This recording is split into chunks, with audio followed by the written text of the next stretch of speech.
तुम्ही स्वतः तुमच्या मित्राचं लव्ह मॅरेज लावलेलं असूनही आमच्या प्रेमामध्ये मात्र अडथळे का आणत आहात?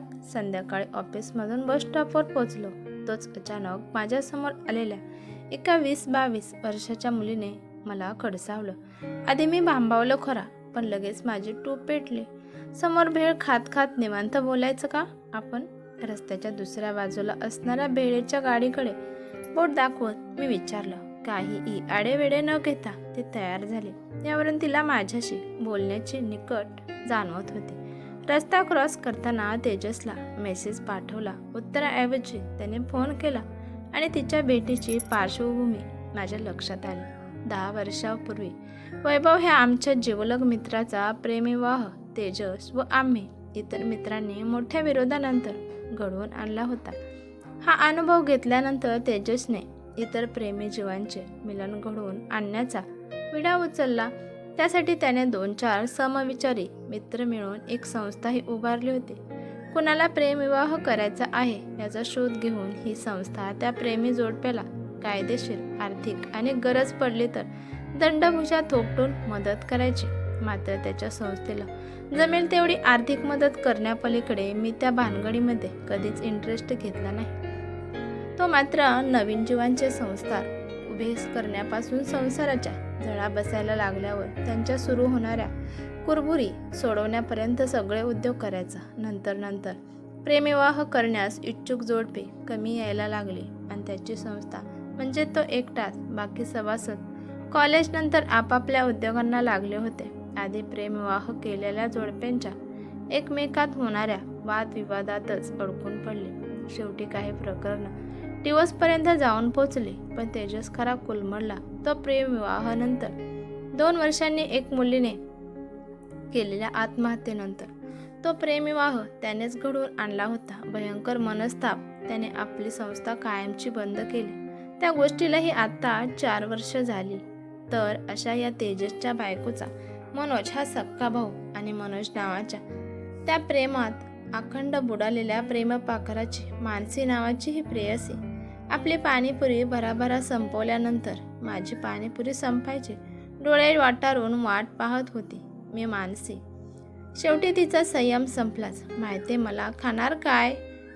मी आधीची पाणीपुरी घशाखाली लोटून दुसरी कोंबण्याआधी विचारलं. अहो काका, मी काय म्हणते, तुम्हाला फक्त खायचीच पडली का? मानसी अजूनच रागावली. लग्नानंतर खाणार काय ते विचारलं मी. मनोजसोबत लग्न करायचंय ना तुला? समजा झालं, पुढे काय? मी एवढं बोलेपर्यंत पाणीपुरी माझ्या हातातच फुटली. तुम्हाला काय त्याचं? आमचं आम्ही बघून घेऊ, मी आड्यात खोरपणे म्हणाले. तुझी कोण काळजी करते इथे? मला फक्त मनोजचे पडले. तो काही कामधंदा करत नाही, शिक्षणाच्या नावानेही बोंबाच मारणार असं दिसतंय. तू नोकरी करून त्याला सांभाळणार आहेस का लग्नानंतर? मी पुढच्या प्लेटची ऑर्डर दिली. का तो वडिलांना मदत करतो की दुकान सांभाळायला? व्यवहार ज्ञान आहे त्याला, चांगला इन्कम सुद्धा आहे त्यांच्या होलसेल स्टेशनरी शॉपचा. तिचा आवाज आता थोडा नॉर्मल झाला होता. त्याच्या बापाचं दुकान. वेडी आहेस का तू?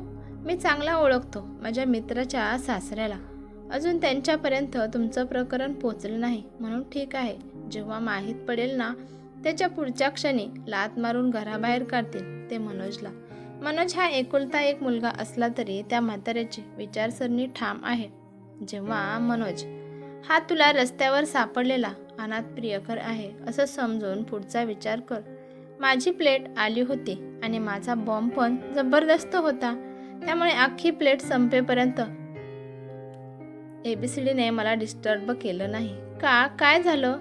मी आंबट तिखट ढेकर देत विचारलं. का काहीच नाही. पण म्हणून काय झालं? तो दुसरं करेल की काहीतरी काम. पण आम्ही लग्न करणारच आहोत. आमचं खूप खूप प्रेम आहे एकमेकांवर. ती आता थोडीशी घाबरली होती. प्रेमाबद्दल कोण शंका घेता येते? मी फक्त खाण्याबद्दल बोलते. चल आईस्क्रीम खाऊ. मी बाजूच्या गाडीकडे मोर्चा वळवला तर मनोज हा 4 मोठ्या बहिणीनंतरचा नवसानी झालेला लाडोबा आहे. स्वतःच्या बापाच्या दुकानात आरामशीर गल्ल्यावर बसण्यापलीकडे त्याला कामाची फारशी सवय नाही. तुम्ही दोघं एकाच कॉलेजला असल्याने त्यांचं अभ्यासात खरंच किती लक्ष आहे आणि त्याला डिग्री मिळून नेमकी काय लायकीची नोकरी लागेल हे तुला आमच्यापेक्षा जास्त चांगलं माहीत असणार. म्हणून विचारतोय, खाणार काय आणि ते कमावून नेमकं कोण आणणार? तुझं काय तू तुझ्या बापाला 5-50 लाखाचा चुना लावून मनोजला एखादं दुकान थाटून देणार आहेस का?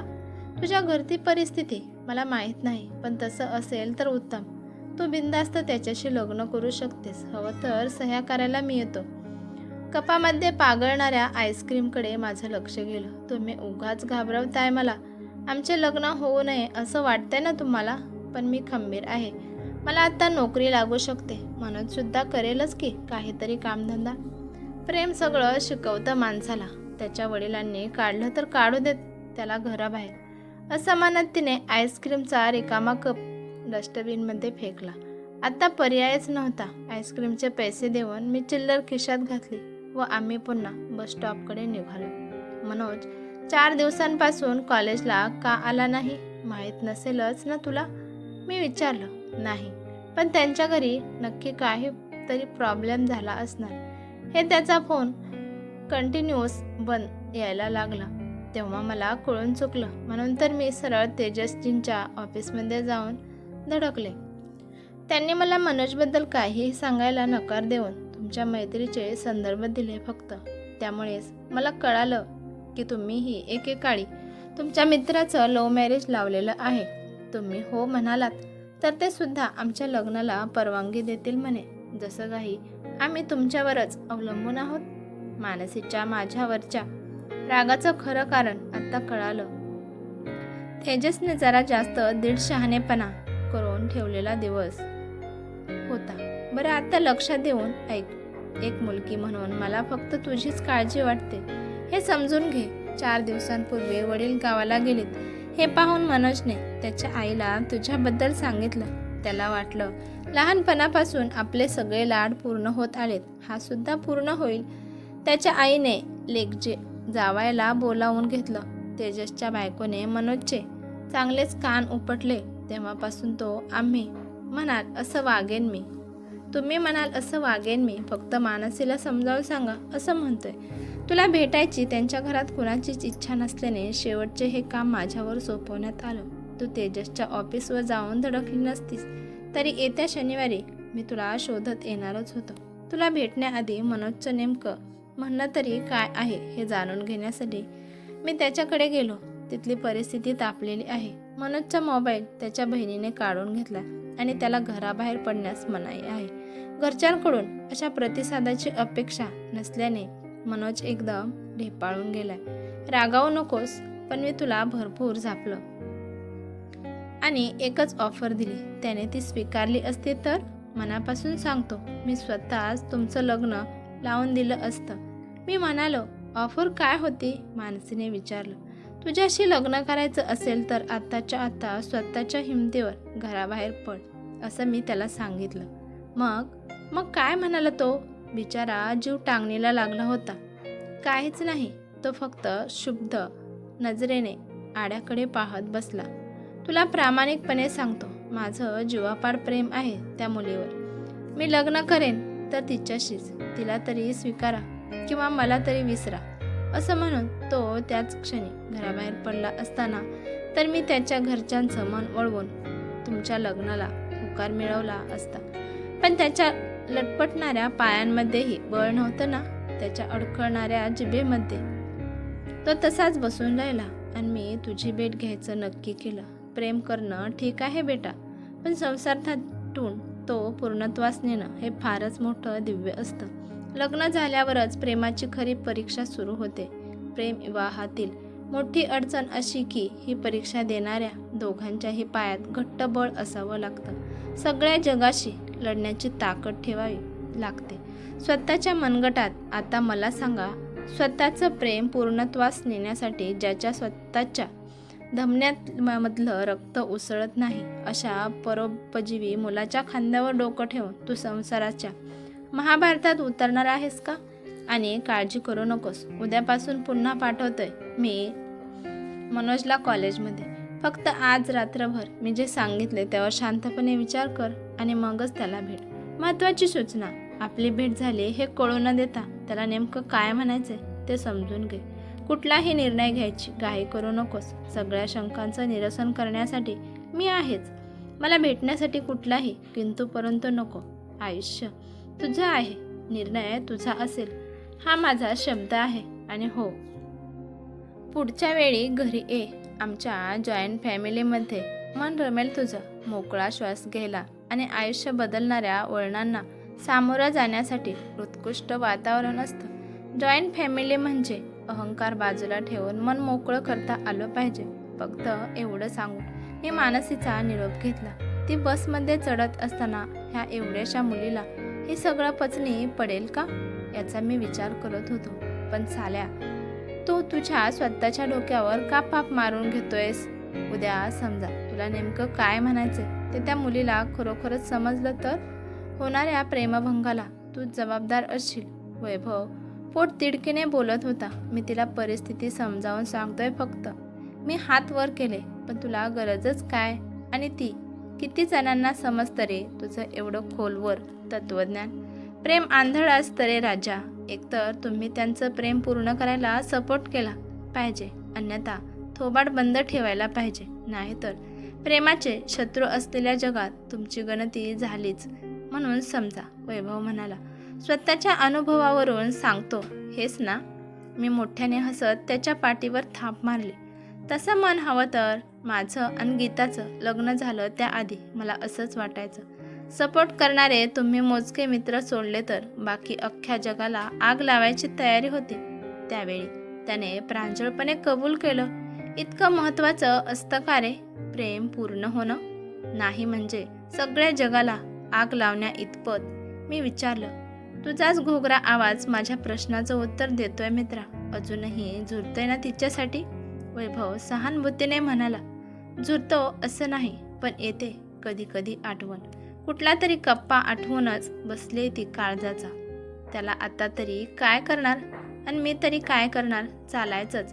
पण त्यासाठी मी जगाला आग लावली नाही ते एक बरंच झालं. नाहीतरी मेघनासारखी प्रेमळ बायको आणि स्वराज पिऊसारखे गोड पिल्लं कुठून मिळाले असते? मी आवाज व विषय दोन्हीही बदलला. विषय बदलू नकोस साल्या. एकदा तरी बोलायचं हवं होतं रे तिच्याशी. कायमस्वरूपी एकतर्फी झुरणं पत्करलंस. कसले ते तुझे भंकस हितिकसी. स्वतः पण काही केलं नाही आणि आम्हाला पण मदत करू दिली नाही. तुझ्यासाठी जान पण हाजीर होती रे. तो पोट तिडकीने म्हणाला. हाच तर मुद्दा आहे. जीव देण्या घेण्या इतपत काहीच महत्त्वाचं नसतं रे. आणि प्रेम तर नाहीच नाही. जे प्रेम तुम्हाला जगायला शिकवतं नाही ते प्रेम काय कामाचं? बराच वेळची शांतता मी भंग केली. झालं तुझं तत्वज्ञान पुन्हा सुरू? तू तुझ्या स्वतःच्या डोक्यावर का पाप मारून घेतोयस एवढाच मुद्दा आहे. वैभव पुन्हा मूळ पदावर आला. मी सगळी परिस्थिती समोर मांडायचं काम करतोय फक्त. प्रेमाला सपोर्ट किंवा विरोध याच्याही पलीकडे बरंच काही असतं रे. प्रेमी युगाला समोर ते सगळं आलं पाहिजे. प्रेमविवाह करून आपण काय मिळवणार किंवा काय काय सोडणार यावर विचार करून मगच खंबीरपणे कुठलाही निर्णय घेतला जायला हवा. आपल्या निर्णयाबद्दल आयुष्यात पुन्हा कधीच अपराधी वाटता कामा नये. इतकी साधी सरळ विचारसरणी आहे माझी. मी म्हणालो. हे सगळं मान्य केलं तरी इतका विचार करायचं वय नसतं बाबा. ते प्रेम करायच्या वयात या सगळ्याचा विचार करणारा अख्ख्या पृथ्वी तलावर तूच एकटा नमुना असशील. वैभव मोठ्याने हसला. नाही मित्रा, आणखीही आहेत. तुझ्या बायकोने प्रेमात आंधळ होऊन नाही लग्न केलेलं तुझ्याशी. तुमच्या प्रेमविवाहाला सपोर्ट करण्याआधी मी सविस्तर बोललो होतो गीताशी. त्यानंतरही तिने तुझ्याशी लग्न केलं. याचा अर्थ ती सुद्धा एक मोठाच नमुना आहे. आता हसायची माझी पाळी होती आणि वैभवचे डोळे खोबणीतून बाहेर पडण्या इतपत आश्चर्याने मोठे झाले होते. गीता म्हणजे तू? गीताला तुझी सगळी बकवास आमच्या लग्नाआधीच ऐकवली होती. साल्या, माझं लग्न मोडलं असतं म्हणजे? त्याने माझ्या पाठीवर थाप मारत नवीन माहिती खेळीमेळीने घेतली. तुझं नाही मोडलं, पण दुसरे बरेच प्रेमविवाह नाही होऊ शकले. माझ्या बोलण्याचा विचार केल्यानंतर एवढं मात्र खरं मी कबुली दिली नाहीच होणार ना? संन्यास घेतला असेल सर्वांनी तुझं प्रवचन ऐकल्यावर? आज कळालं मला गीता लग्न झाल्यापासून एवढी संत कशी झाले ते. वैभव गमतीने म्हणाला. आणि आम्ही निरोप घेतला. ही कथा तुम्हाला कशी वाटली ते मला कमेंट करून नक्कीच सांगा. अशाच नवनवीन गोष्टी ऐकण्यासाठी चॅनेलवरती नवीन असाल तर चॅनलला सबस्क्राईब करा. धन्यवाद.